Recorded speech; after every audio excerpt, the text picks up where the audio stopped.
कुछ ऐसा पता करना पड़ेगा जो सिर्फ एक हस्बैंड वाइफ को ही एक दूसरे के बारे में पता होता है, कुछ बहुत खास और इंटीमेट डिटेल्स। बट सर ये हम कैसे पता लगाएंगे? हमें तो लग रहा है कि सर हम लोग ना सीआईडी बनते जा रहे हैं धीरे धीरे। I am sorry but I agree, हम लोग मेडिकल हिस्ट्री से कंप्लीटली पर्सनल हिस्ट्री पे शिफ्ट हो रहे हैं। कभी कभी पर्सनल हिस्ट्री में मेडिकल मिस्ट्री के सीक्रेट्स छुपे होते हैं। सो श्वेता की स्कैन रिपोर्ट सिस्टम में अपलोड हो गई है, सब कुछ नॉर्मल है, ऐसा कुछ लग नहीं रहा जिससे ये लगे कि उन्हें कोई डिल्यूजन्स हो रहे हैं। मैंने पहले ही कहा था कि ये फिजियोलॉजिकल रीजन नहीं है। तो 100% एक साइकोलॉजिकल इशू है ना? गिरीश, तुम्हें लगता है कि ये कैपग्रास डिल्यूजन सिंड्रोम हो सकता है? वाओ डॉक्टर प्रीति, इतना बोल्ड डायग्नोसिस। आई मीन 1000 में से किसी एक पेशेंट को हो सकता है या फिर शायद उससे भी कम। और डॉक्टर्स इस सिंड्रोम को यूजुअली तब कंसिडर करते हैं जब ऑलरेडी कोई अंडरलाइंग ब्रेन या फिर मेंटल हेल्थ इशू हो।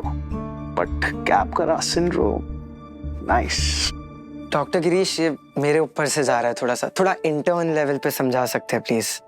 वेल, ये काफी एक रेयर साइकेट्रिक कंडीशन है। इसके अंदर पेशेंट को लगता है कि जो वो चीज देख रहा है वो सच है, but at the same time उसका दिमाग उसे ये कहता है कि ये सच नहीं है।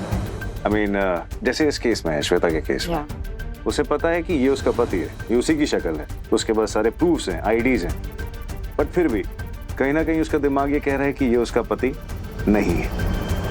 I agree with doctor Girish.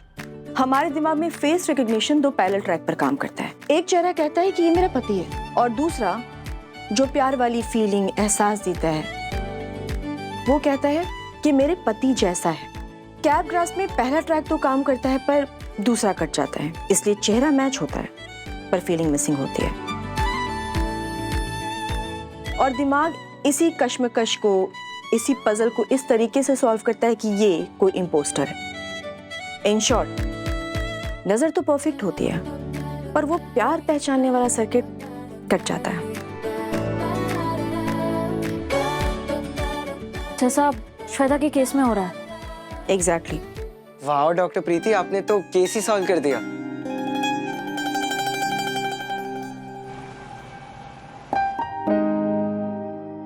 Okay, ठीक है। अच्छा, इसके अलावा हमें और क्या? मुझे नहीं लगा था कि तुम हॉस्पिटल से छुट्टी ले लोगी। मुझे तो लगा कि तुम फेरों पे भी हॉस्पिटल से भागती भागती आओगी। नहीं नहीं, ऐसा नहीं है। ओह गॉड, मुझे फिर से शॉपिंग करने जाना पड़ेगा। जिया के लिए मेरे कपड़ों से मैचिंग कपड़े ले लिए हैं पर ध्रुव के लिए बनवाना रह गए। ओह यस, ध्रुव को भी तो तुम्हारे और जिया के साथ ट्विनिंग करना है। मैं डिजाइनर से बात करता हूँ। Thank you. By the way, मैंने बात की प्रलय सिंह से। मैंने कहा कि मैं अनुज को अडॉप्ट करना चाहती हूँ। उसने कहा है कि वो सोच कर बताएगा। आई थिंक मैं उसे फाइनली अडॉप्ट कर लूंगी लीगली। किसे लीगली अडॉप्ट कर लोगी?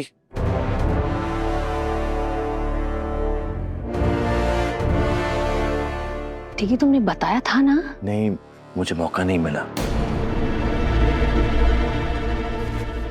आई साहिब एक पेशेंट है जो सृष्टि को उसकी बेटी की याद दिलाता है,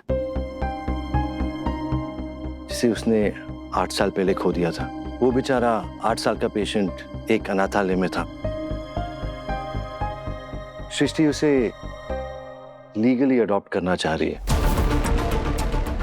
फादर जेल में है, हम बस परमिशन की वेट कर रहे हैं।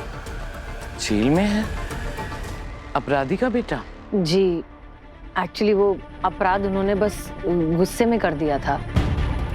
एक और बेटा था राघव, जिसकी मौत हमारे ही हॉस्पिटल में हुई थी, JBMMC में। और पिता को लगा कि वो गलती देव की थी, इसलिए उन्होंने देव पे गोली चला दी। इस केस के बारे में मैं जानती हूँ, देवयानी ने बताया। क्या नाम था उस अपराधी का? प्रलय सिंह। प्रलय सिंह, हाँ। जिस बच्चे को तुम अडॉप्ट करना चाहती हो वो प्रलय सिंह का बेटा है? जी। एक अपराधी के बेटे को अडॉप्ट करना, और फिर उसने तुम्हारे एक्स हस्बैंड देव पे गोली चलाई है।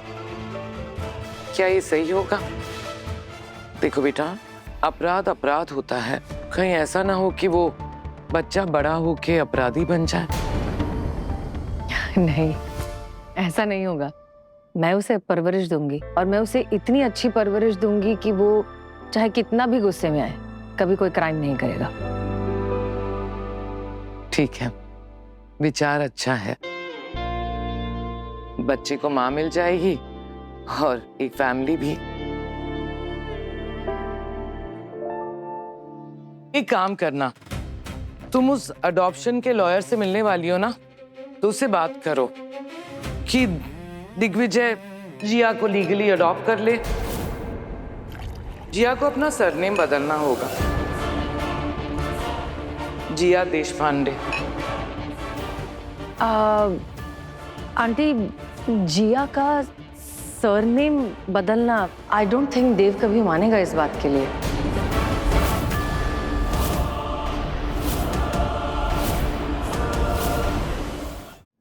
क्यों नहीं मानेगा?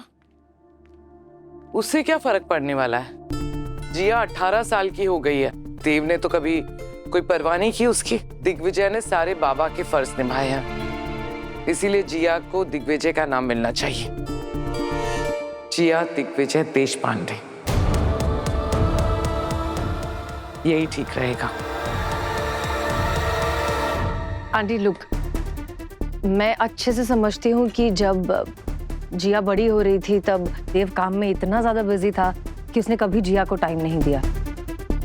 लेकिन अब चीजें बहुत बदल गई है। पिछले 3-4 महीनों से देव बहुत बदल गया है और वो बहुत ध्यान रख रहा है जिया का। उसकी जान बसने लगी अब जिया में, और देव ने बहुत मुश्किल से ये रिश्ता सुधारा है। मैं नहीं चाहती कि उन दोनों के बीच फिर से कोई प्रॉब्लम्स आ जाए। मुझे एक बात बताओ सृष्टि, तुम किसकी साइड हो? अपने होने वाले पति दिग्विजय की साइड या फिर अपने एक्स हस्बैंड देव की साइड? क्योंकि फिलहाल तो मुझे ऐसा लग रहा है कि तुम देव का साथ दे रही हो, उसकी तरफदारी कर रही हो, उसके बारे में इतना सोच रही हो। एक काम करो सृष्टि, अगर तुम्हें बात करना बुरा लग रहा है तो कोई बात नहीं, मैं देव से बात करूंगी। मुझे नहीं लगता कि उसे इस बात से कोई भी फर्क पड़ेगा। उसे एक पूरा परिवार मिल रहा है, माँ बाबा मिल रहे हैं जो अलग अलग नहीं, एक साथ रहेंगे। आई साहब, हम इसके बारे में आराम से बात करें, अभी काफी वक्त है। तो क्यों आराम से बात करेंगे? मेरी तबीयत ठीक है, इसने हॉस्पिटल से छुट्टी ली हुई है, तुम घर पे हो, तो देर किस बात की? आराम से क्यों बात करनी है? आंटी, एक बार सोचने का मौका जिया और देव को भी तो मिलना चाहिए ना। मुझे एक बात बताओ, जिस बच्चे को तुम अडॉप्ट करना चाहती हो उसे तुम कब से जानती हो? 1-2 हफ्तों से। 1 या 2 हफ्ते से जिस लड़के को तुम जानती हो उसे अडॉप्ट करना चाहती हो। दिग्विजय जिया को 4 सालों से जानता है। गार्डियन की जगह दिग्विजय का नाम है। टीचर पेरेंट मीटिंग में दिग्विजय जाता है। जिया को जब भी बाबा की जरूरत पड़ती है वो देव को फोन नहीं करती, दिग्विजय को करती है। और तुम्हें अब भी लगता है कि इस अडॉप्शन के लिए हम जल्दबाजी कर रहे हैं?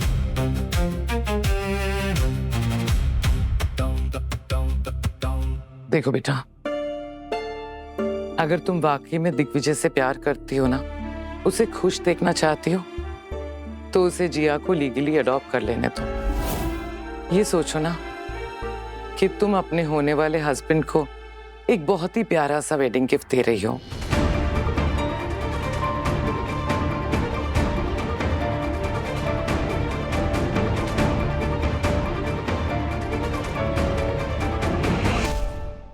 यादें रुसवा हुई,